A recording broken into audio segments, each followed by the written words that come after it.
Velika oluja polako se kotrljala preko oblaka. Svakom grmljavinom bila je sve bliže domu male bubice. Kapi kiše su stizale uz vjetar i padale su kao nikada do sada. Bubica je gledala kroz svoj mali prozor u nebo i vidjevši svu tu oluju što dolazi, odmah je krenula da skloni sve ispred svoje kućice, da joj ne pokisne. Dok je bubica obukla kabanicu i čizme, vani je padalo kao nikada do sada, a vjetar je nosio sve pred sobom. Na to bubica odluči bolje da joj sve pokisne i da se razleti po dvorištu, nego da ona pokisne i da se nahladi. Skine bubica čizmice i kabanicu i sjedne na tepih. U tom trenu zagrmi toliko jako da se bubica uplaši, pa potrči ispod dekice što joj je stajala na krevetu. Od oluje nestalo je struje i bubica je uskoro zaspala pod dekicom. Ujutro kad se bubica probudila, protegne svoje rukice i nogice, polako ustane, onako pospana i krene do prozora da vidi šta je oluja ostavila za sobom. Očekivala je puno blata, barica, razbacane stvari sa vešalice što je okačila da se osuši. Ali ništa od toga je nije dočekalo. Sve je bilo na svom mjestu, samo drugačije. Bubica od čuđenja istrči napolje. Sva njena odjeća je bila veća, a trava koja bi inače bila malo višlja od bubice, sada je bila prava šuma, ali blistava i puna šara. Cvjetići maleni i mirisni bili su veliki kao oblaci, a mirisa je bilo toliko da je bubica morala začepiti nos. Šta se tu desilo? Kakva je to čudna oluja bila? A još gore, šta ću sad obući? Sva moja odjeća koja se sušila, sada je veća. Mogu u to obući moju kuću, a ne sebe, kaže bubica zbunjeno. Idem se obući da ništa ne dodirnem. Ko zna kakva je to čudna kiša. Ne želim i ja da se promenim. I moram prošetati dalje da vidim da li su ostali u redu i šta se tu dešava. A onda buba krene u kuću i zatvori vrata, pa pusti nosić koji je držala začepljen. Ajde sada da vidimo, za obuć imam samo žutu kabanicu i crvene čizmice. A šta ću s mirisom, toliko jako vani miriše da mi je muka. Bubica obuče kabanicu, navuče čizmice i potraži svoju masku. Aha, tu si se sakrila, kaže bubica vadeći masku s dna ormara. A onda navuče masku, ali i rukavice.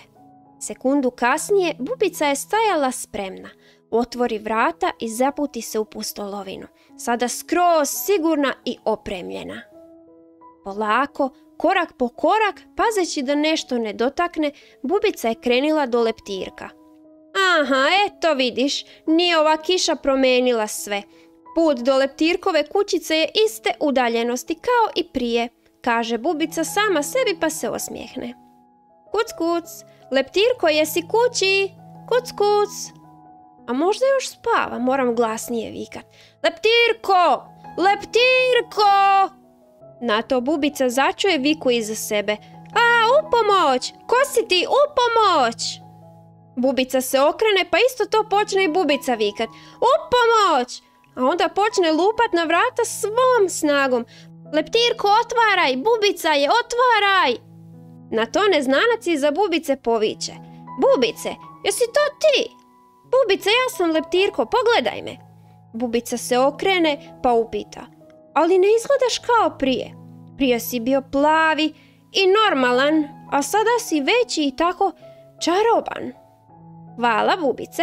Zatekla me je kiša juče na povratku kući, s livade, i od kiše sam se promenio.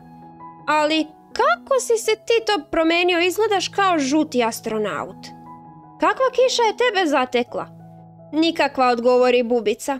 Ja nisam izlazila na kišu i dalje sam ista, ali se bojim dodirnit sve to novo i čudno, pa sam se tako obukla.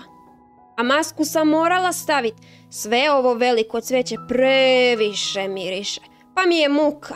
Sada možeš skinit masku, ovdje ne miriše jako, doda Leptirko. I skini to svoje zaštitno odijelo, molim te, izgledaš čudno. Ako dodirneš barice, samo ćeš se proljepšat. A kako to, upita bubica. Ovo su kiše iz dugine oluje. Ona ti dođe jednom u životu, uhvati priliku, ne boj se, ja ću biti s tobom. Na leptirkove riječi bubica udahne i skine odjeću i masku. Dobro, bubice, skloni ruke s nosa i otvori oči, kaže leptirko uzbuđeno. Ali bojim se, odgovori bubica. Leptirko doleti do bubice i šapne joj. Otvori okice, prijateljice moja, pogledaj se, izgledaš kao dijamant. Bubica otvori okice i pogleda se. Pa ja sam sad velika. Leptirko, vidi me, ja sva blistam. Kakve su to prelepe šare na meni. O, leptirko, prijatelju moj, hvala ti što si mi dao potporu i ohrabrio me. Prijatelji se zagrle i krenu u istraživanje novog i magičnog svijeta.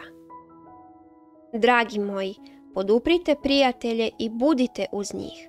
Možda je baš vaša potpora nekome potrebna da bi raširili krila.